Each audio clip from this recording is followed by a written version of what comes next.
my fellow dorks? It is the Turtle Dork back with our season premiere. This is episode 1 of season 4, and this one is called Two Swords. Two Swords. One cup. No. Please, God, don't put that image in my head. God. Oh my God. Two swords. They started out as liquid swords. Shit. Okay. Okay. Wu-Tang love the children. So this is a cold opening. This is written by Benioff and Weiss and directed by D.B. Weiss. And we start off with a cold opening with Tywin forging the two swords. So we were a little bit confused about it, but I think the scene that we're going to talk to after the cold opening does kind of answer that question that this was Robb Stark's, because it's Valyrian steel. Yeah, so that was Robb's sword. Yeah, this was Robb's sword, but I don't know that Jaime knows that. At this point, I don't think he knows that. Okay, well, let's talk about that scene because there's a lot going on with Jaime and Tywin. This is the first conversation that they've had in their meeting since Jaime has been back. Yeah. From what we've seen, and so he gives him this sword. He tells him you're gonna have to train to, be able to use your left hand, and he does mention that.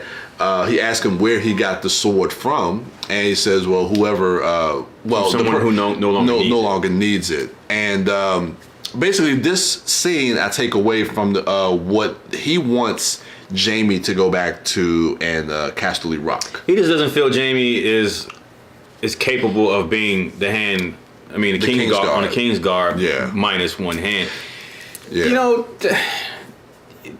Tywin's so shallow and superficial, man. Like, because Tyrion's a dwarf or a small person. Like, he doesn't view him as a normal human being because Jaime has one hand. He doesn't feel like he's a capable person. Real dick, man. Real dick. But it's a scene that also establishes that, like you said, Tywin wants Jaime to go back and rule Casterly Rock. And instead, Tywin himself says, I don't see myself returning there before I die. So he has no plans to return there. But it's also the same as giving Tyrion the job of Master of the Coin. Just keep him out of the way. Because he doesn't feel he's good enough to do what Tywin feel needs to be done. So it's a dick move on his part, but also that in that scene, Jaime is like, I don't want to go back to I don't want to rule at Casterly Rock. He says he wants to keep his oath, but really he wants to stay in King's Landing with Cersei. For Cersei, and this once we learn that in a later scene, but I mean that comes across. That comes across clearly in that moment before we even see them in their back together. Okay, that makes sense. Let's see what else I have here. Tyrion welcomes the Martells of Dorne. So these next couple of scenes, but let's talk about Tyrion outside when they're trying to welcome in the Martells into King's Landing for the royal wedding. Now, they were going to send Prince Doran, the first son, and instead they send the second son, Prince Oberyn, who is a great warrior and who is a badass character that is a fan favorite among a lot of people. The Red Viper, Prince Oberyn. But I thought that was interesting just to see kind of like this little scene with Tyrion, Bronn, and Podrick, and them trying to recognize the sigils and everything, and realizing that Oberyn has already made it to King's Landing. So I thought that was a nice little scene just to kind of set up and really kind of establish who the Martells of Dorne are. And they give an excuse that the Prince of Prince Doran isn't coming because he's either has some business or he's not feeling well or some shit like that, but really it's because the Red Viper, he's on a mission. He's on a particular mission of basically vengeance. Vengeance. So those are the next couple of scenes I want to talk about, but let's get to the introduction of Oberyn in the brothel. So starting with that, and that's a scene that plays twofold. In the beginning, showing his more vigorous side, and then showing his more vengeful side. When he's talking to those two Lannisters. But first, him and God, I can't remember her name, but I believe that's his wife. And because I knew Oberyn was just, he talking about Theon. Like, Oberyn was fucking everybody. That was the one thing I remember from the show. I was like, man, this dude fucking men, women, just anything breathing. And I didn't know, I totally forgot that his wife knew about it. Like, she was in on it. Like, so they swinging hard. So they looking at, the lineup. They're looking at what's on the menu. And so I just thought it was an interesting way to introduce Oberyn. With those two scenes, because we hear the Lannisters in another room of the brothel singing the Lannister song. And we'll talk about the scene with Tyrion afterwards, but that diverts his attention to that, and he goes into the other room, and we start to see a little bit more of his vengeful side when he's being more aggressive and kind of attacking these two guys. I don't know. So what do you think about the introduction for Oberyn, that overall scene in the brothel? Well, because we see at least two different sides of him in this one scene, you already established that this is a complex character. And even when you see the quote unquote first side, you establish him as a complex character, because like you said, not only is he sleeping with men and women, but his wife is there as well, so that adds a complexity to their relationship. But then he hears them singing the Lannister song, and he goes in the room, and he goes from fun and games to, you get a glimpse of, and they don't really go into it, but you get a glimpse of the real reason why he's there. He has a beef with the Lannister, period. The Lannister name, period.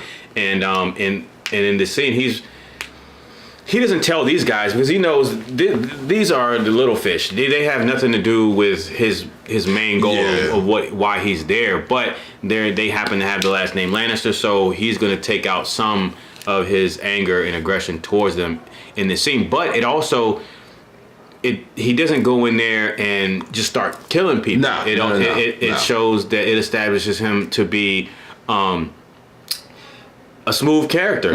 He can methodical. He can methodical, but he's also reserved and poised, because he could have lost his shit in there and went ham, but he didn't. And luckily, Tyrion and Podrick come in, and Bronn show up to intervene.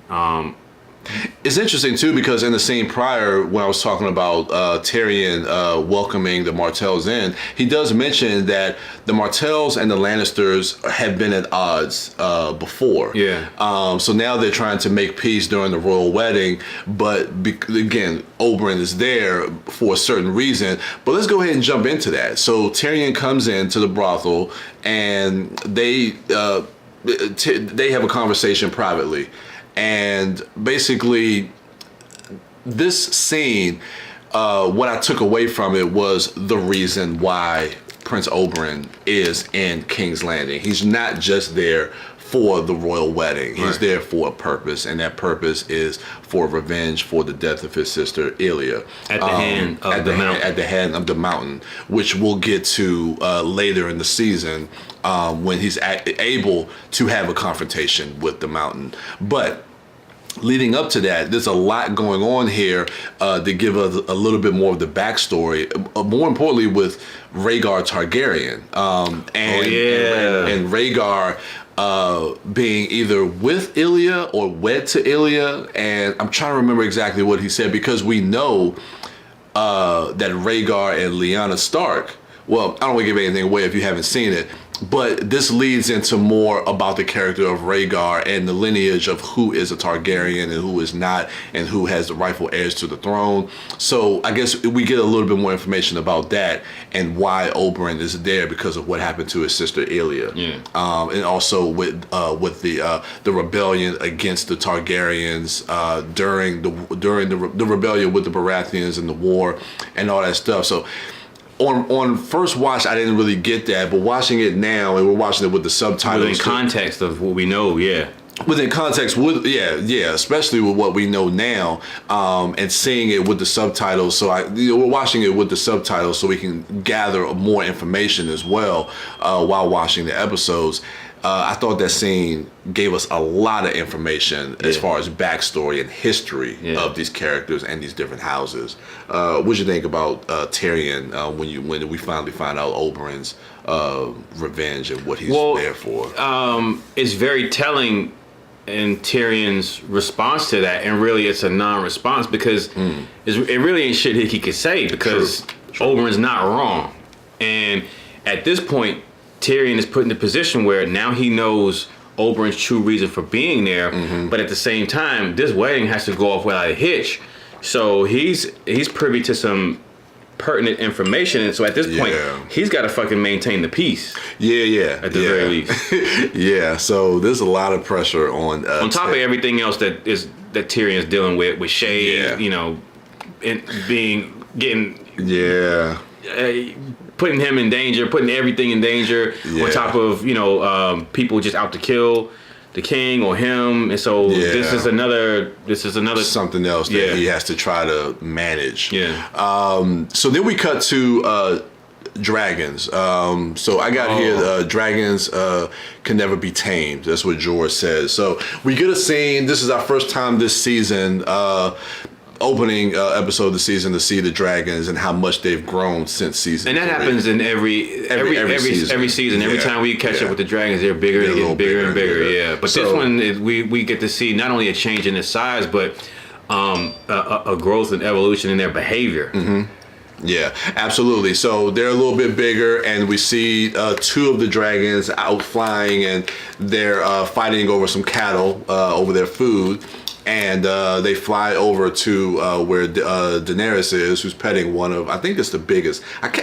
That's the one names I can never get are the names of the 3 dragons. But I know that there's one that's the biggest, and I can't remember that dragon's name. And I don't know if that's the one that the Night King has now. I have to figure that out. We'll figure that one out. But either way, we see the dragons fighting over the foods, and one kind of snips at Daenerys. And Jorah comes over and says, "Look, even though you are their mother, they're wild animals, and you can't tame them." And I don't know if that really plays into anything else that we've seen so far in the series, but I just thought that was an interesting little scene that they had. Watching it this time, like I was like, does that come back at some point? Yeah. And then I was thinking, is that the dragon that eventually is written by the Night King? But hearing you recap it just now, I remember. So there's one of those seasons where they're in that arena and there's that ambush on them, and the dragon comes and she gets on its back and she flies away and she leaves them. And when she lands, that dragon just like, all right, fuck off, I'm gonna go do my own shit. And she's stranded, remember, because she drops a ring that when they end up catching, they come through the field, they find the ring, so they follow the trail. But anyway, that dragon drops her off and does his own shit. And it's the same dragon. So this is the start of that dragon. I don't want to say being rebellious, but it felt like right now, this dragon, they're teenagers right now. And they're in their teenage years and they're having, teenage attitudes or whatever. Like you say, it snipped at her. But I do remember when she gets dropped off, and maybe it was because it was hurt or some shit like that, but she gets dropped off and stranded because another tribe or someone comes and they take her. Okay. All right. Yeah, I'll look out for that, but I can't remember that. Okay, I'll look out for that. Sansa grieving over her family, the death of her brother. So she's out there at the table, and they're saying, Shay is telling her she needs to eat. Tyrion comes over there and is trying to console her, and she's just, she's in a state of mourning, a state of grief, and she ultimately gets up and leaves and says, I'm going to the gods something. It's like one of the gardens where they go to pray, and he's like, I've heard they pray there. She's like, I'm not going to pray. It's the one place I can go where people aren't talking to me. Yeah. And I don't know. It's just a heartbreaking scene because we're only 2 episodes out from the Red Wedding, which was the penultimate of last season. So Sansa is still dealing with the grief that her mother is dead, her brother is dead, her father is dead. I like, again, I've said this in previous videos. I like how Tyrion is always there to console Sansa.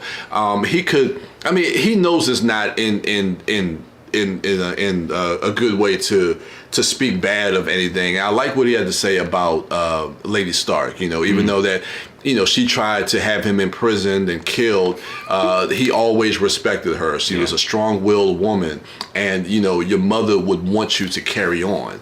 That's what he tells Sansa. So Tyrion is always trying to do the right thing by the Starks. Even though he's on the opposite side, as family-wise, he's on the opposite side. He's always being very diplomatic, especially towards Sansa. And I like that. And nobody can fault Sansa for how she feels in this moment. So I definitely understand where she's at. But I just thought it was a good scene to see an extension of that. What else? I had Sansa grieving, and then we go to Shay and Tyrion.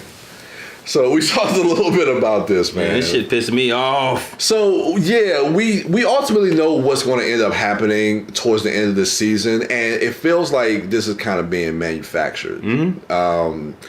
Which I would say is one of the criticisms I have, as well as you've stated this before, as far as us seeing that friction and that split between Shay and Tyrion, to feel like a lot of this stuff is manufactured. Because when he comes in there, he says, look, I don't need, you can't be here. It's like, and she's trying to get, she probably ain't had nothing in a while, and she wants some. And Tyrion's like, look, I got a lot of shit going on. My nephew wants to kill me. I got the Martells here who wants to kill every Lannister who's on a vengeance quest. Is like, I got the royal wedding. All this shit is happening. Like, and you're not even supposed to be here. Yeah, you ain't supposed to be here. And I get it. You want to fuck, but I'm not in the mood. I'm under a lot of stress. Now, if the show had written Shay at this point, like, okay, all right, I get it. I'm frustrated, but I get it. Okay, exactly. I'd be cool with it. But they make her get upset with him because he states this. When, like I said before in one of the other videos, Shay's not dumb. Like, Shay knows where she is. She knows the danger of being there. Exactly. She knows she's not supposed to be there. She knows what could happen to her and him if she's found out. She's not dumb. Yeah. They don't write her in any other capacity. They don't write Shay as being naive.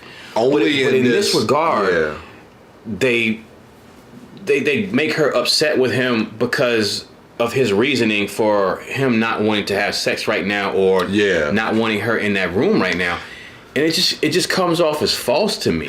It's almost like the writers are betraying the essence of her character. Yeah, it's contrived. It's and going back and watching it now, I'm saying that, and I'm not liking, and I don't know how I'm going to feel when we get to what ultimately happens between them and everything else. If it's going to feel like it's true in nature, or if it's going to feel.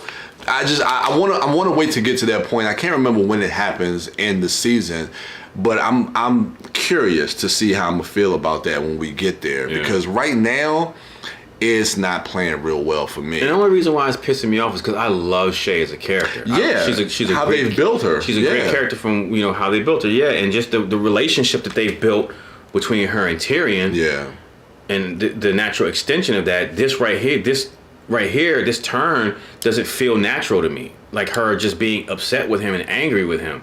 And you love her, or goddamn well he don't give a shit about. Well, not that he. No, you know damn well he has no romantic feeling. Yeah, you know that. Yeah, there's as a matter of fact, in the previous episode, when maybe it was the end of last season, when they were walking in the garden. And Tyrion and Sansa and Shay was walking behind them, and they were having an exchange. She could see Tyrion's kindness, and she could see their rapport, and she could see Sansa's response to them. Yeah. And Shay was even smiling. She was happy for her. She even said it herself when she told Varys, I love her. I would die for her. Yeah. So she understands the dynamic between Tyrion and Sansa at the very least in that scene. So then why when we get to this scene do you betray that and have her think that there's something else going on, or she's suspicious or jealous of something else going on between Tyrion and Sansa? Like, it just don't make sense. It doesn't, and she knows both sides of it because she knows how Tyrion feels, and the fact that she's always with Sansa, she knows how Sansa feels, and there's nothing there. So why? There's nothing for you to be insecure about. Nope. Okay. So at the end of that scene, Shay walks out, and we see that there is somebody that saw her leave. Because that plays into the next scene. So now we're going to get into Jaime and Cersei, and now Cersei is getting in her feelings. Bruh. So take that one away. So Jaime's getting fitted for his prosthetic hand, the bronze gold joint. Yes, sir. And while this is happening, I don't know if he was paying attention, but while this is happening, Cersei is ribbing him. She's saying slick shit about it, right?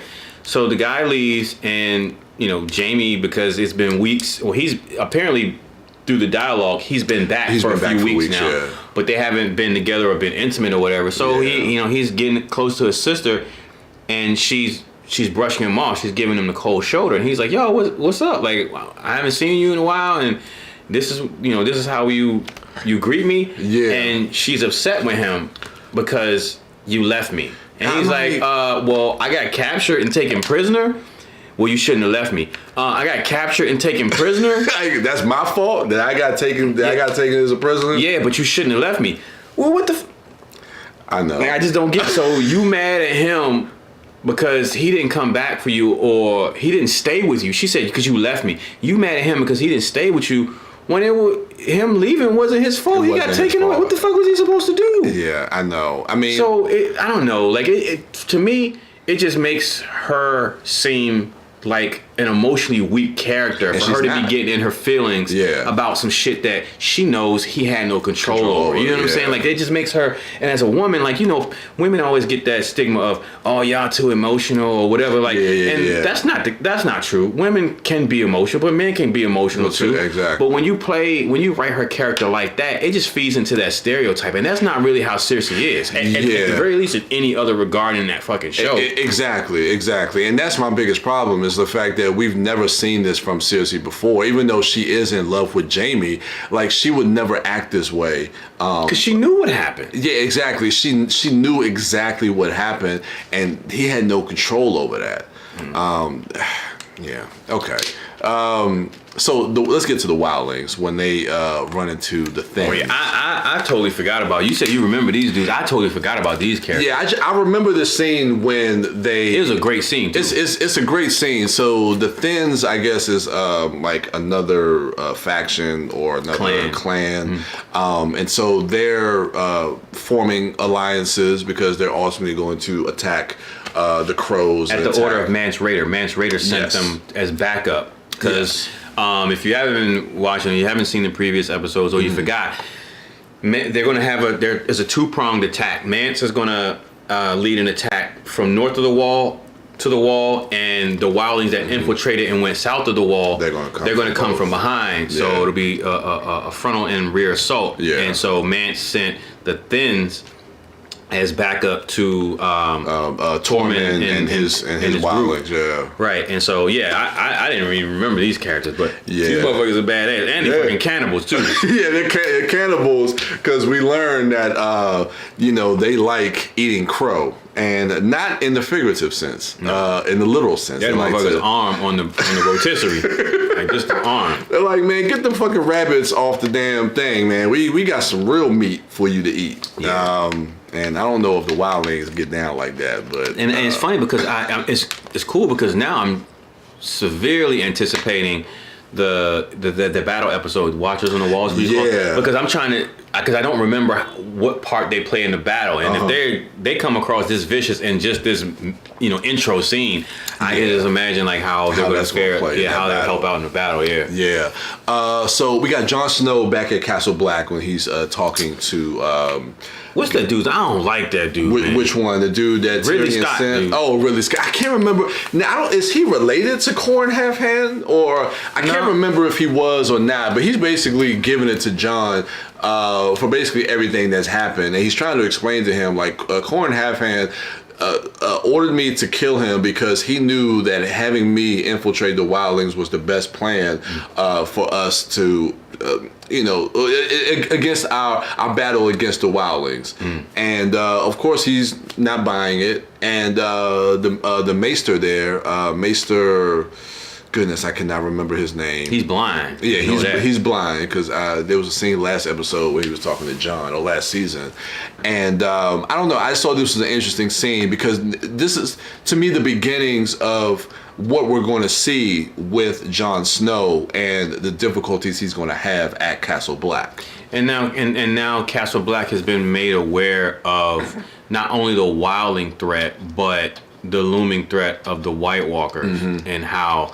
Well, they got to contend with the wildling threat. Yeah. But also, in addition to that, just know there's an army of undead coming, and we got to worry about that shit. And John is telling him, yes, I broke my vows. Yes, I was with the wildlings, but I've gained their trust. I've gained valuable information, and this is what's coming. So y'all can stick me in prison or whatever, but y'all better get ready because a war is about to happen on the wall. Yep. So, and luckily that Maester vouched for him, and so I believe he's telling the truth. He's not lying. Yeah. And so now that I guess the Council of the Night's Watch have to decide, what they're going to do with that information. So the scene ends before they make. But what's his name says, I don't trust that bastard. Keep an eye on him. Yeah. So he still don't like John, and that's why I don't like that guy, because he's letting his dislike for John supersede every fucking thing. The well-being of the wall, like their oath, what they stand for, and all that other shit, and the safety and them being prepared. He's letting his, his beef with John get in the way of all that shit. And so cloud his judgment. He's going to control every decision he's going to ultimately end up making. What I have, Brienne and Marjorie talking about Renly. So Brienne finally catches back up with Marjorie because she's been away for a while. That's since season 2, right? That's season 2. I think so. Since she was been escorting Jamie. I think it was since because that's when Renly died in season 2. So she's explaining to Marjorie what happened to Renly, and that it was the smoke baby that looked like Stannis, and that she vows to get revenge for their king's death. And she's like, look, Joffrey's our king now. She's like, I meant no disrespect or anything. She's like, none taken. I like Marjorie. I like how she handles and talks with people. But I just thought that was a good scene because we haven't seen them in a while. And just kind of updating Marjorie as far as her side of what happened when Renly got killed, when basically her soon-to-be, or her husband at the time, they were already married. But it's very telling that she ain't even tripping off that shit.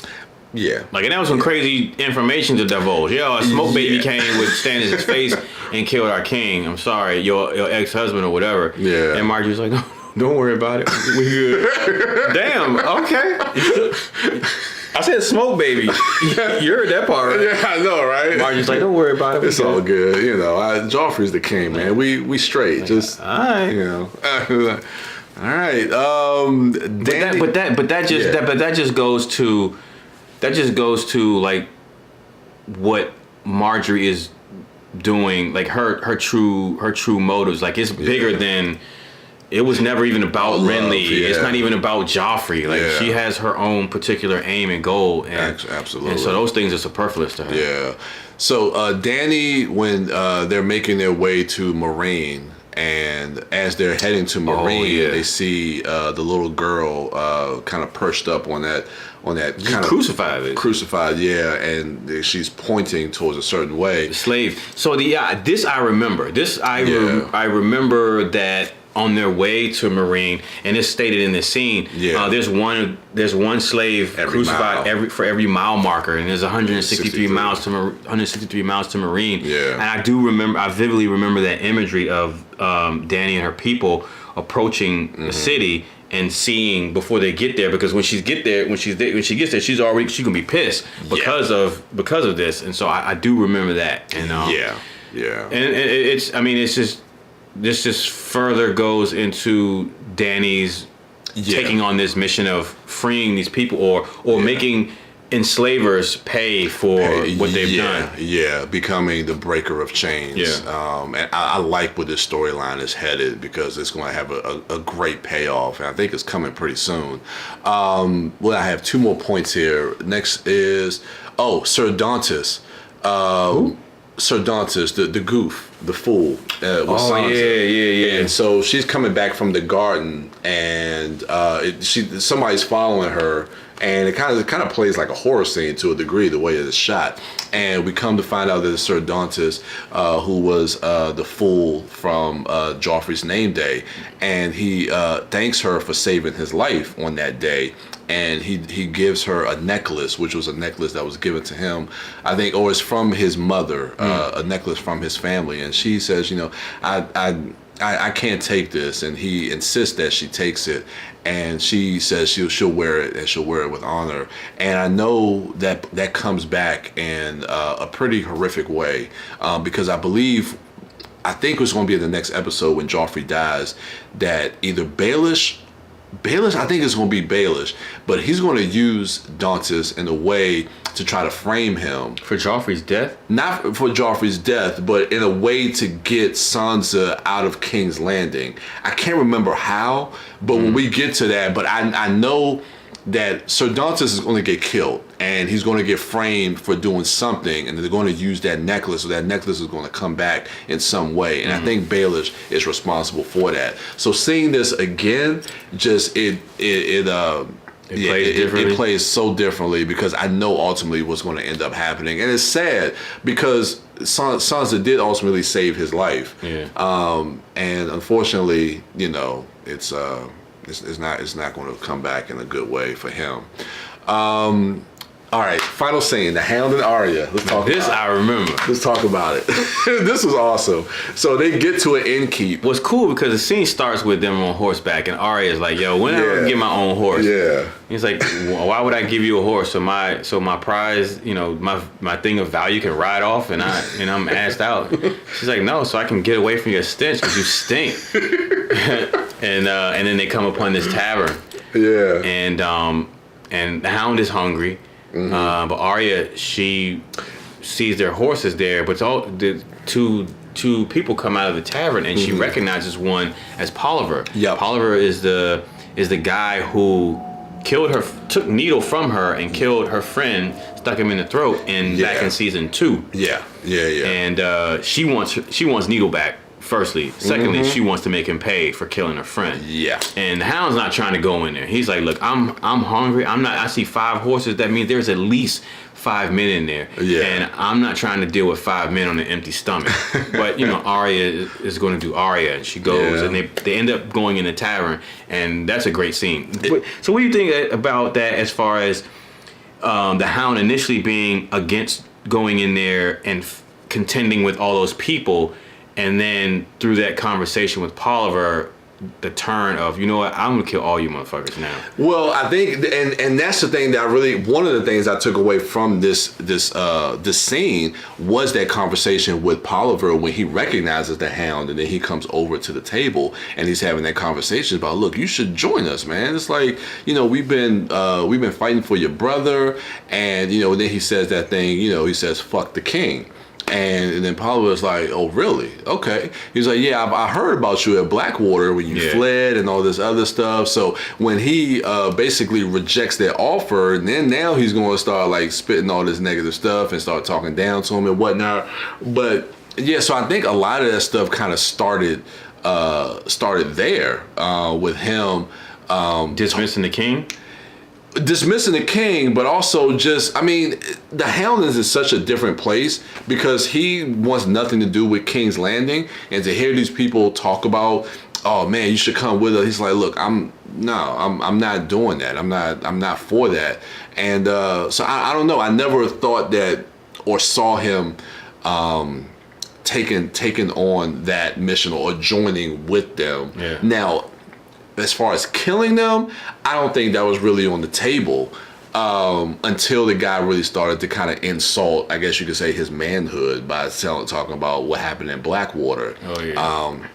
then he goes into the whole thing about, look, give me a chicken, I'm hungry, and I got, I don't have any money, but somebody's gonna pay, and so somebody's going, because the guy says, like, you live for a king, but you're willing to die for some chickens, and he's like, yeah, somebody's gonna die for it, and somebody did.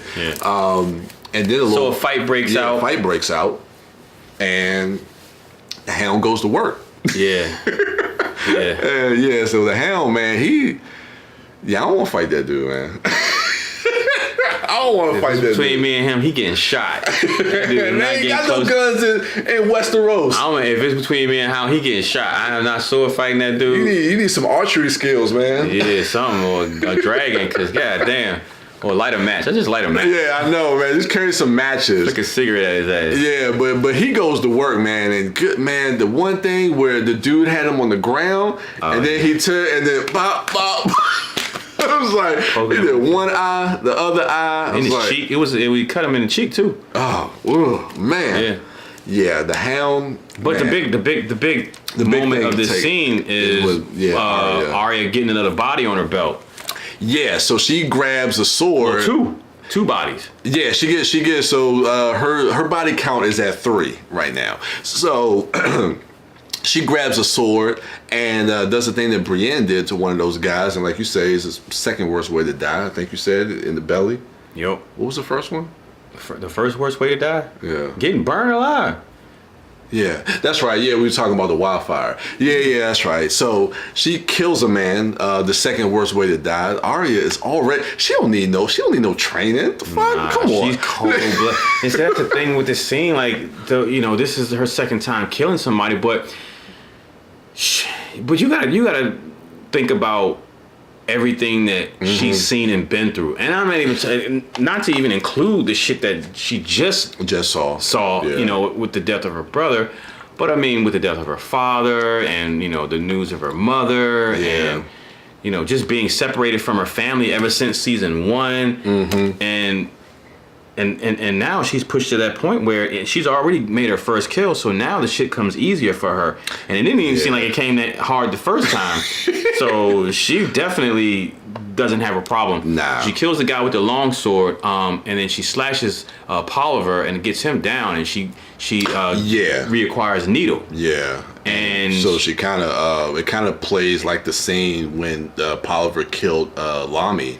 Yeah, she's repeating the same stuff that Polliver said to Lamy before he killed Lamy. Yeah. And at first he's like, "What the fuck are you talking about?" But then she says something and it clicks with him, and he's like, "Oh shit!" And right as he remembers who she is, she just pushes that shit right in. So, and you can see it come out the back. I know. Yeah, she says, a nice sword. I think I'll pick my teeth with it, or something like that. And then he's like, oh shit, and then like, and he chokes on his own blood and dies. And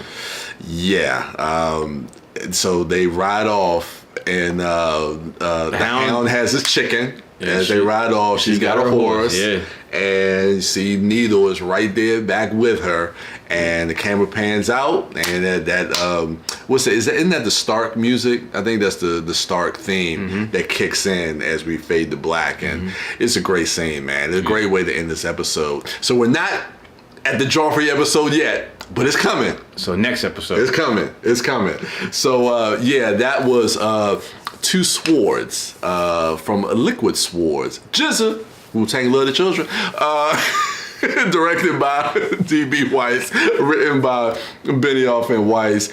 Stay tuned for episode 2. But let us know what you thought of this episode in the comments below. Remember to rate, like, subscribe, and share. And check out the podcast at ItModcast. Remember to check out our other dorks at MouthDork, at WB Dash, and at Sidewalk Siren.